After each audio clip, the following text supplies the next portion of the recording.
Yo, what's going on, guys? Koi here. Now, today we're going to be talking about some of the greatest farming methods in anime power defense for every single resource that you're going to need in the game. I have been playing for quite a bit now. As you can see, I've reached level 24. I've gotten my 5th slot, and I'm working on getting my level 40 slot. And I decided to test everything in the game to figure out what is the best method for getting EXP, what is the best method for getting certain items I need, and pretty much everything like that. Because I've been getting very annoyed with stat rerolls because obviously they're like so freaking hard to do. I've also been getting annoyed with like stat locks, which are very hard to get as well. But the more you kind of figure it out, the more it's like, okay, it's going to get easier. As you can see, I got max damage on Kuro. Well, not max damage. We're still missing that 25% increase you get from getting copies. But I'm saving because, as you can see, I have 3,500 gems. I'm waiting for the brand new mythical character that is dropping today.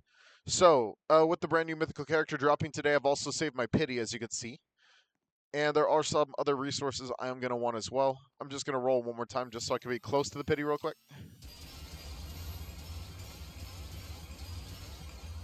All right. That's exactly what I wanted. All right. Dark Scout actually seems pretty cool.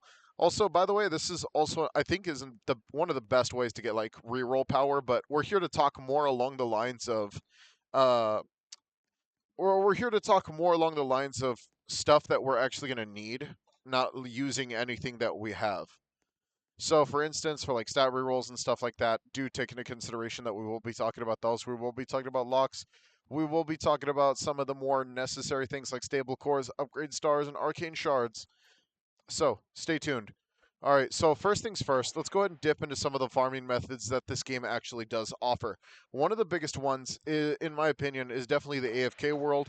If you guys have never used the AFK world before, it's actually not too bad, but it's very inefficient when coming down to getting stuff done. Uh-oh. Okay, here we go.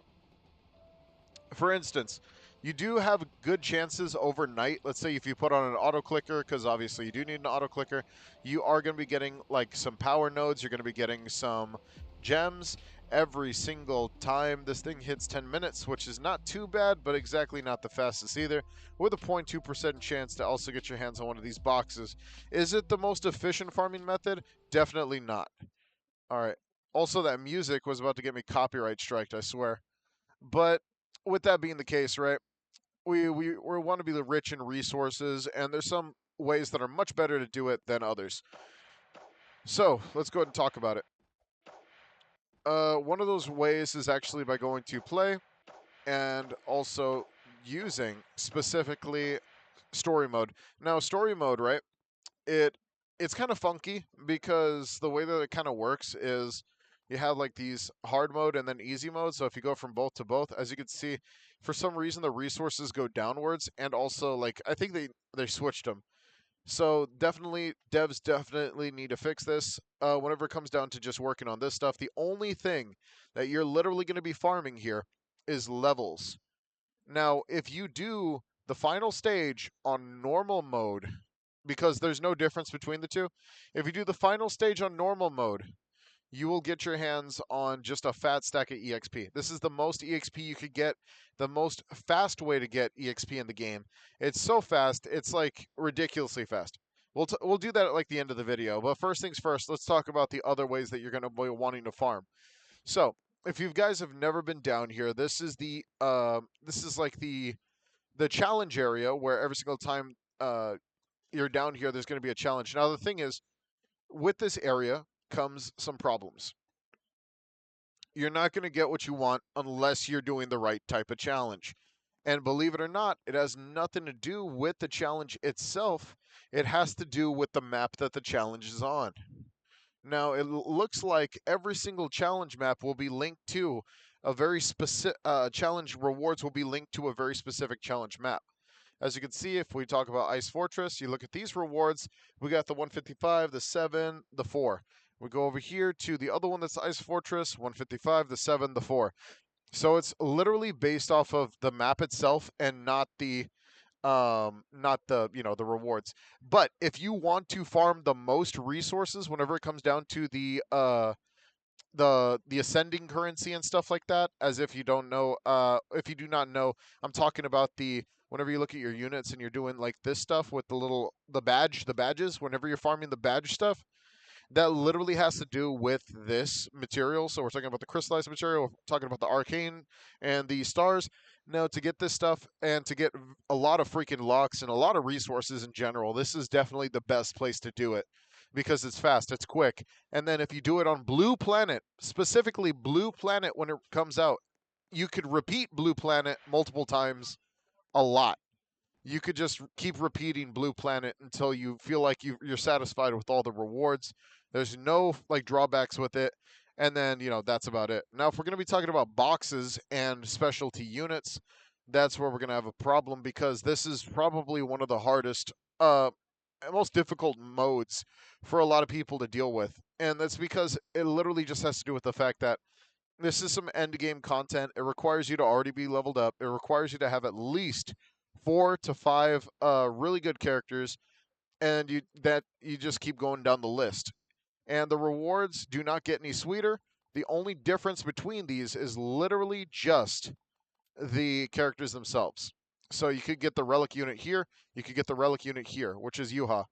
But if you're going to be farming this, I suggest farming this with this specific stage 1 because I don't know if stage 2 or stage 3 get incredibly hard, but when it comes down to the materials that you're going to be aiming for, this is definitely the way to do it. You could be walking with quite a bit of materials from here. Mostly you want to aim for the boxes for way crazier powers, and then the relic units themselves are very good. They're kind of like your legends characters. So if you guys have ever played like Marvel Strike Force or um, Star Wars Galactic War and stuff like that, and then you realize there's like these characters that are in their own category and require you to like farm them. This is your legend stage character. These are the legend stage characters. Very useful characters. Very broken characters. So yes. Uh, Now one last thing.